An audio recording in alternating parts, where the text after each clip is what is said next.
మహాకవి గురజాడ వెంకట అప్పారావు ఇంటికి రక్షణ కరువైంది. విజయనగరంలోని గురజాడ భవనమే లక్ష్యంగా చేసుకుని గుర్తు తెలియని దుండగులు వీరంగం సృష్టిస్తున్నారు. అక్రమంగా ఇంట్లోకి చొరబడి గదులకు ఉన్న డోర్లను విరగ్గొట్టారు. గురజాడ ఉపయోగించిన వస్తువులు ధ్వంసం చేసి విలువైన సామాగ్రిని ఎత్తుకువెళ్లిపోయారు. దీంతో ఆయన కుటుంబ సభ్యులు, పలువురు ప్రజాకవులు ఆవేదన వ్యక్తం చేస్తున్నారు.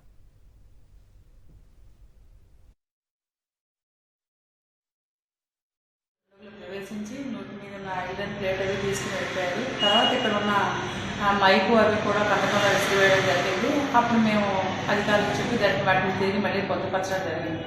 ఈ మధ్య కాలంలో అప్పారావు గారి స్మారక భవనంలోకి రావడానికి అవకాశాలు ఎక్కువైపోయాయి. దానివల్ల దుండగులు ఎవరో ఒకళ్ళు వెనక ఉన్నటువంటి బాత్రూమ్లు అవి యూజ్ చేసుకోవడానికో, లేకపోతే ఏమైనా దొరికిన కాడికి పట్టుకెళ్ళిపోయి తాగడానికో, మరి ఏ విధమైనటువంటి ఆలోచనలు వాళ్ళకు ఉన్నాయో మనకు తెలియదు. కానీ విలువైనటువంటి ఆయన గృహంలోకి ప్రవేశించి కొంత హల్చల్ చేస్తున్న మాట అయితే వాస్తవం.